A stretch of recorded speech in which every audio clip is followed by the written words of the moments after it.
नितिन अपनी मंगेतर पूजा को वीडियो कॉल पर अपना घर दिखा रहा होता है। पूजा, ये हॉल का एरिया है, बस एक सेकंड रुको, मैं तुम्हें तो हमारा बेडरूम दिखाता हूँ। ये रहा बेडरूम, इसमें शादी के बाद हम दोनों रहेंगे। ये देखो, ये ड्रेसिंग टेबल लगा है जहाँ तुम आराम से बैठकर रेडी हो सकती हो, और बगल में ही अलमारी लगी है, इसमें तुम अपने कपड़े जचा लेना।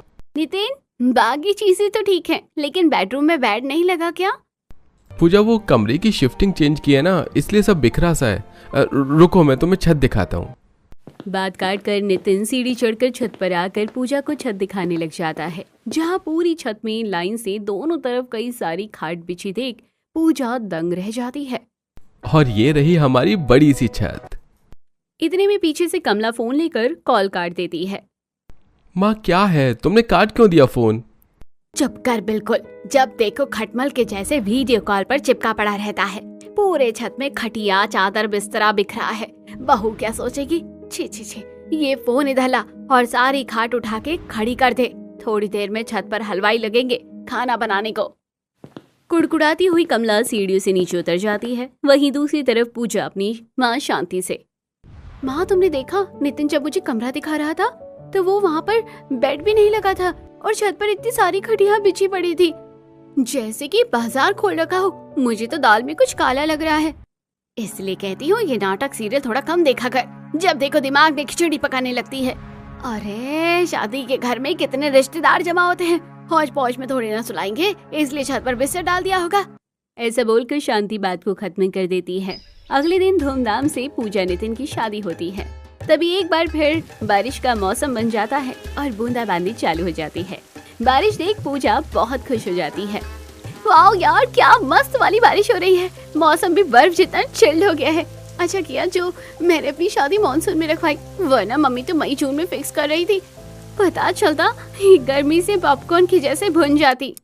थोड़ी देर बाद शादी संपन्न होती है, जिसकी कुछ ही देर में कमला पूजा की विदाई करवा कर ससुराल में लाती है, जहाँ सब स्वागत के लिए खड़े थे। तभी हाथों में आरती की थाली लिए प्रेग्नेंट जेठानी गुंजन आरती करती है। आओ देवरानी जी, हमारे परिवार में तुम्हारा खूब खूब स्वागत है। कलश गिराकर पूजा चौखट के अंदर कदम रखती है और बड़ों के पैर छूती है। जुग जुग जीती रहो, दूधो ना हो पूतो भलो। नमस्ते माँ जी। अच्छी अच्छी।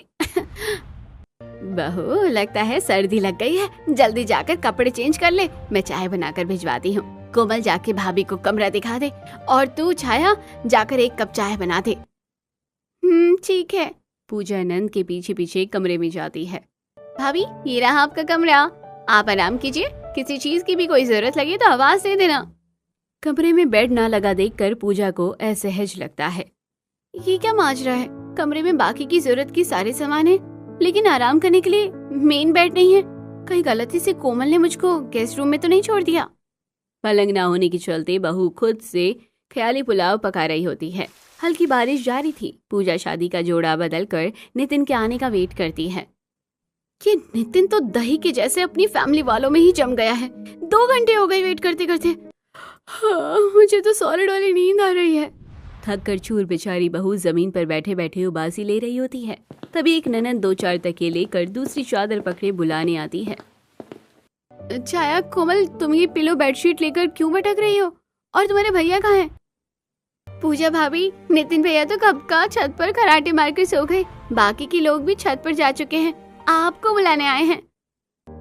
लेकिन छाया, अभी थोड़ी देर पहले कितनी बारिश हुई है, छत गीली हुई होगी, कैसे सोएंगे? और बारिश में छत पर सोने की क्या जरूरत है? लाइट थोड़ी ना कटी है। भाभी, चाहे सर्दी हो, गर्मी हो या बारिश, हम लोग छत पर ही सोते हैं। छत पर ताजी ताजी हवा में चैन की नींद आती है। और अब जल्दी चलिए। कोई चारा न बचने पर बेचारी पूजा कोमल छाया के साथ सीढ़ी चढ़कर छत पर आ जाती है, जहाँ बूंदें टिपटिपा रही थी और मोटे मोटे मच्छर भी भिनभिना रहे थे। पूरा ससुराल खटिया डालकर लेटा पड़ा था। भगवान, छत पर तो हवा भी गुल और कितने मोटे मोटे मच्छर लग रहे हैं। पता नहीं ये लोग बारिश मच्छर में कैसे सो रहे हैं। जेठानी जी, सारे खटिया तो आप सभी लोगों ने बुक कर रखे हैं, मेरा बिस्तर कहाँ है? अरे देवरानी जी, मैंने तुम्हारा बिस्तर देवर जी के साथ लगा दिया है, आराम से जाकर सो जाओ। हाँ, एक तो बारिश में छत पर सुलाकर खुद ही कबाब में हड्डी बन रहे हैं। एक चरपाई पर बिस्तर लगाकर जैसे तीर मार लिया है। हाँ। बड़बड़ाती हुई खाट पर बचे हुए थोड़े से हिस्से में वो सो जाती है। मुश्किल से 10-15 मिनट ही हुआ था, तेज आंधी तूफान उठ जाता है और बारिश भी बढ़ जाती है। बहू सबको उठाती है। मम्मी, पापा जी, माँ जी, उठ जाइए, बारिश हो रही है। जेठानी जी उठ जाओ, छाया, कोमल उठ जाओ, बारिश हो रही है। सब लोग नीचे चले।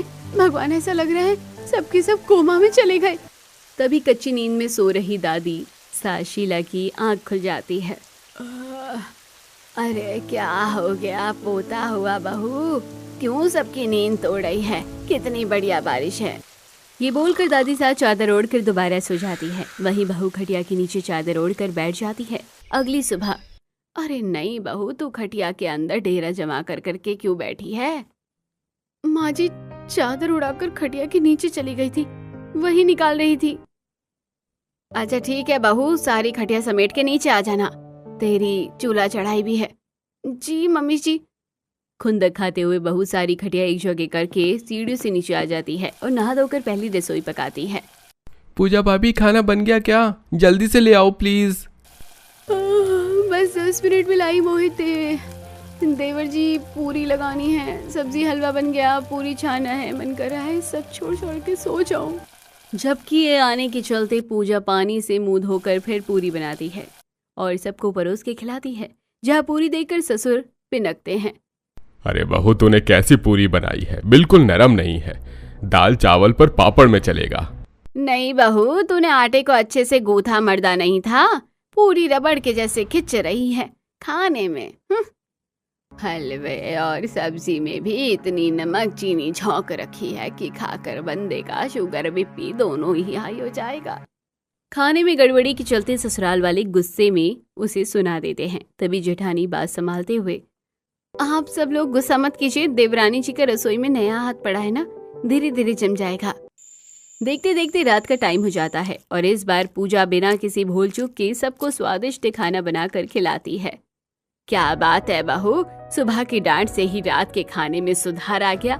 मटर पनीर पुलाव पूरी सब में स्वाद अनुसार मिर्च मसाला था। Thank you mummy ji. Mummy मेरा पेट फूल गया, मुझे नींद नहीं आ रही है। अरे बेटा, बस थोड़ी देर रुक जाओ, अभी चाची छत पर सबका बिस्तर कर देगी तो सोएंगे। एक बार फिर बारिश में छत पर सोने की बात सुनकर बहू का कद्दू जैसा मुंह लटक जाता है। और जेठानी जी, छत पर बारिश का मौसम बन रखा है, आज सब लोग नीचे सो जाइए। भाभी, हमें नीचे उमस में नींद नहीं आती है, सबको खुली हवा में सोने की आदत है। बहू, जब इतना बड़ा छत है तो उसका इस्तेमाल करना चाहिए, फालतू में बिजली क्यों खर्चा करना। जल्दी से बिस्तर डाल कर आ। भगवान, कितने कंजूस मक्खी चूस ससुराल वालों से पाला पड़ गया है। इनका बस चले तो दूध में पड़ी मक्खी निकाल कर पी जाए। गुस्से में तिल मिलाकर बहू ढेर सारा तकिया चादर लिए सीढ़ी चढ़कर छत पर आती है, जहाँ पूरा आसमान काला हो रखा था और रह रहकर बिजली चमक रही थी। हद है, एक तो पूरा दिन बारिश में काम किया और अब रात में बारिश में सोना भी नसीब नहीं। भगवान, बारिश मत करना। अगले कुछ मिनट में पूरा ससुराल सीढ़ियां चढ़कर छत पर आकर पैर पसार कर लेट जाता है, जहाँ बेचारी बहू का बिस्तर सबसे लास्ट में लगा होता है, जहाँ छत के उस हिस्से में से बारिश का पानी इकट्ठा होने के चलते मच्छर लग रहे थे। छत के इस कोने में कितने ज्यादा मच्छर पनप गए। कोमल, छाया, मैंने तुम दोनों को कल भी कहा था कि छत पर झाड़ू मार देना। नितिन भाई, आप हम दोनों के पीछे ही नहा धोकर क्यों पड़े रहते हैं? भाभी आ गई है, उनसे बोल दो हमारे पास टाइम नहीं है। क्यों, तुम दोनों क्या दिन में अचार डालती हो? सारा दिन कमरे में खाली बैठी थी। हाँ, चारों के चारों छत पर ही दंगल लड़ लेना, उठ गई ना तो सबको लठ बजा दूंगी। दादी सास के भड़कने पर चारों चुप हो जाते हैं। अरे नितिन, तू अपनी खटिया मेरे बगल में लगा ले। देवरानी जी, तुम अपना बिस्तर मेरे बगल में डाल लो, यहाँ पर जगह है। बारिश के चलते छत के कोने में गंदे पानी में मच्छर लगता देखकर बहू देखते देखते छत पर ठंडी ठंडी हवा चलने से सब सो जाते हैं। तभी प्रेग्नेंट गुंजन जोरदार आवाज से जहरीली गैस छोड़ देती है, जिससे पूजा बिस्तर से उठकर बैठ जाती है। बाप रे बाप, इस जेठानी जी ने क्या धमाकेदार आइटम बम छोड़ दिया। फुसकी बम से भी ज्यादा बांस फैला दिया, मुश्किल से नींद आई थी। तभी गुंजन दोबारा से बदबू कर देती है। इस बार पूजा गुस्से से लाल पीली हो जाती है। बाप रे, आप कितनी गंदी फुसकी बम छोड़ रखा है। नाक के बाल जला दिए जेठानी जी। ओ जेठानी जी उठिए। क्या है देवरानी जी, तुम्हें नींद नहीं आ रही क्या? सो जाओ। अरे आप बिस्तर पर पड़े पड़े कांड पे कांड किए जा रही हैं। एक तो नींद कैसे आएगी, कितनी गंदी बदबू की। कुछ ही देर के लिए मैं कोमा में चली गई थी। देवरानी जी तुम्हें पता है ना मैं प्रेग्नेंट हूँ। ऐसे में गैस बनना आम बात है। अब आ रहा है तो रोक नहीं सकती। शर्म से पानी पानी होकर गुंजन पूजा की तरफ पीठ करके सो जाती है। यहाँ सारी रात बदबू सूंघने से अच्छा है मैं मच्छर से कटवाना पसंद करूंगी। परेशान पूजा दोबारा से मच्छर के बीच में ही बिस्तर लगा लेती है जहाँ बार बार उसे मच्छर काट रहे थे। अरे करम, चलो जाओ यहाँ से, जाकर अपनी मच्छरदानियों को लव बाइट दो। आज तो मौसम इतना गर्म हो रहा है, हवा भी नहीं चल रही है।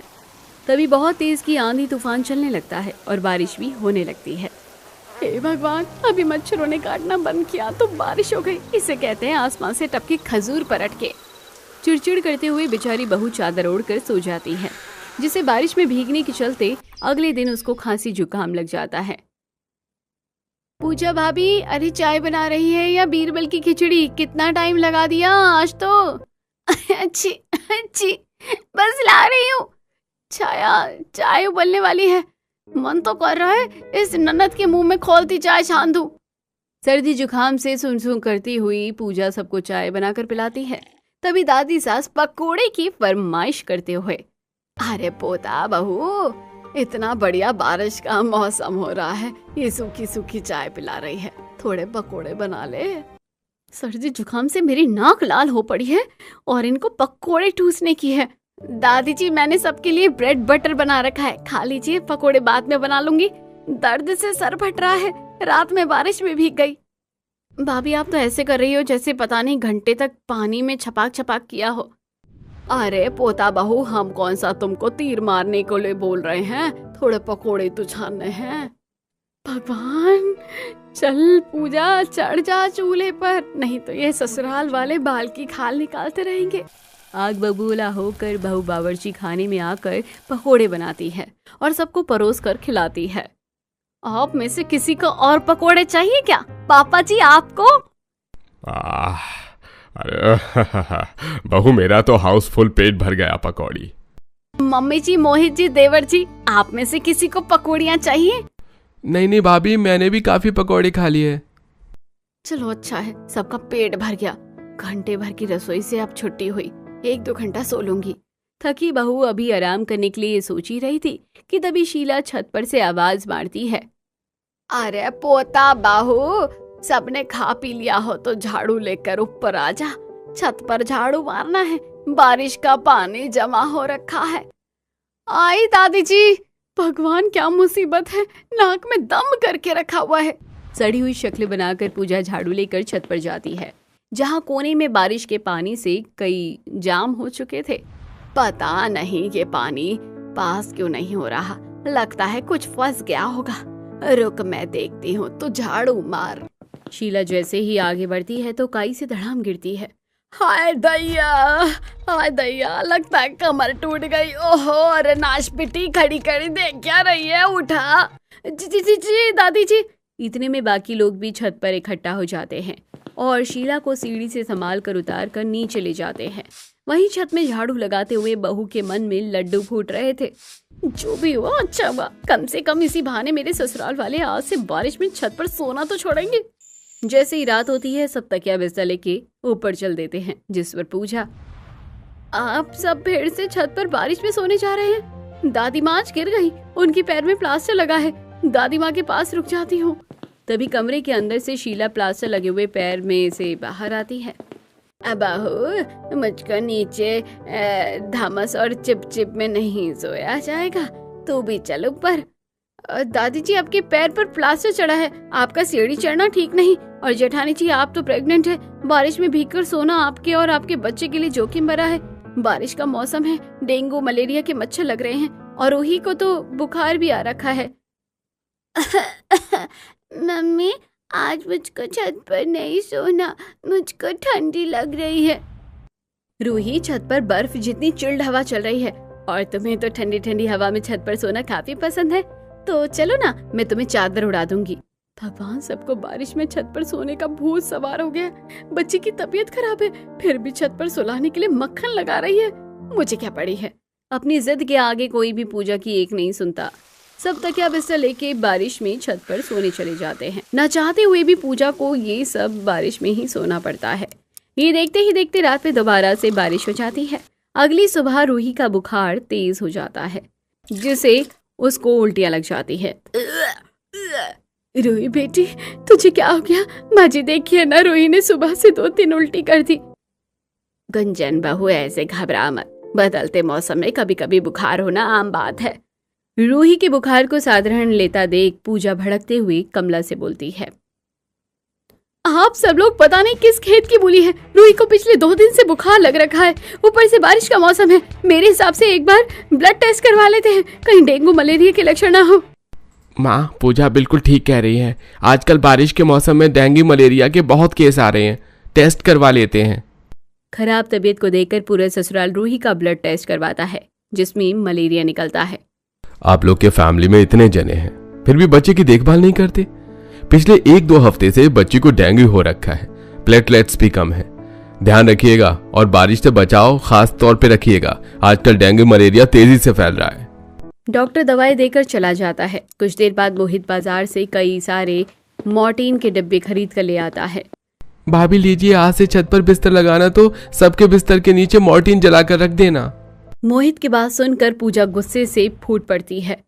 मतलब कि आज भी आप लोगों को छत पर ही सोने का है? हाँ, बारिश में छत पर सोने के चलते रूही को डेंगू लग गया है। आप लोगों को दिखाई नहीं दे रहा कि ये क्या ही मजा आता है पता नहीं बारिश में सोने का। आज से मैं छत पर नहीं सोने वाली। जिसे सोना है खुद बिस्तर लगा लो। भाभी, हम अपना बिस्तर खुद ही लगा लेंगे, आप ही सो जाओ चिपचिपी गर्मी में। पूजा का सबको नीचे रोकने का ये बहाना भी फेल हो जाता है। लगातार ससुराल वालों का ऐसे ही आंधी बारिश में छत पर खुले में सोना जारी था। वहीं बारिश में गीले बिस्तर के चलते उसमें मोटे मोटे काले काले खटमल पड़ जाते हैं, जो कि सबको रात में काट काट कर अगले दिन शरीर में लाल कर देते हैं। अरे छाया पूजा, ये तुम दोनों के चेहरे को क्या हो गया? छछूंदरिया लग रही हो। तू कौन सा हुर का परा लग रहा है? जाके देख शीशे में खुद को। खुजली करते हुए सारे ससुराल वाले नीचे आकर शीशा देखते हैं। सबके शरीर में लाल दाने निकल जाते हैं। तभी पूजा कोमल के गर्दन पर मोटा सा खटमल चिपका देखती है। हे भगवान पूजा, ये खटमल कहाँ से पाल लाई तू? अरे ये कब से खून पी रहा है? पता नहीं आज एकदम से इतनी खाज खुजली क्यों हो रही है। मर जाने, मच्छरों ने काट काट कर सुझा दिया है। माँ जी, ये मच्छर काटने के निशान से नहीं बल्कि खटमल के काटने का निशान है। खटमल गंदगी और गीले बिस्तर में ही लगते हैं, समझे ना। ससुराल वालों की लत का भुगतान बेचारी बहू को करना पड़ता है। उसे सारे बिस्तर सुखाने पड़ते हैं। अभी सब ढीठ जैसे छत पर ही होते हैं। वहीं बरसात में रोज रोज गीले बिस्तर पर सोने से प्रेग्नेंट गुंजन की हालत आधी रात में काफी खराब हो जाती है। पूरा परिवार उसे इमरजेंसी में लेके जाता है। डॉक्टर साहब, मेरी बहू ठीक तो है? देखिए, आपकी बहू और होने वाले बच्चे दोनों को निमोनिया निकला है, कॉम्प्लिकेशंस है। मैंने दवाई दे दी है, इन्हें गर्माहट में रखना, ठंडी हवा, बारिश और पानी से बचाव करना है। जी डॉक्टर साहब, हम ध्यान रखेंगे। पूरा परिवार गुंजन को डिस्चार्ज करवा कर घर लाता है। तभी ससुर, अरे निमोनिया और पीलिया तो आजकल हर दूसरे पेट के बच्चे को लग जाता है, इतना घबराने की बात नहीं है। आज से छत पर मच्छरदानी टांग के सोएंगे। इतने के बाद भी सबके छत पर बारिश में सोने की बात सुनकर गुंजन गुस्से में अपना आपा खो देती है। पापा जी, हद होती है थेथरपने की। यहाँ आप लोगों के चलते बारिश में सो सो कर मेरे होने वाले बच्चे को निमोनिया हो गया है। अभी भी आप लोगों में समझदारी नाम की चीज नहीं है। अरे इतना भी बिजली बिल बचाकर क्या करना है? गुस्से में भड़की गुंजन अपने ससुराल वालों की बारिश में सोने की आदत पर उन्हें भिगो भिगो कर ताने मारती है, जिससे सब शर्म से पानी पानी हो जाते हैं। और उस रात सब लोग बारिश में छत पर न सोकर नीचे सोते हैं। वहीं अगर छत पर सोते तो भी मौसम साफ देखकर सोते, जिससे पूजा को ससुराल वालों की बारिश में छत पर सोने की आदत से छुटकारा मिल जाता है।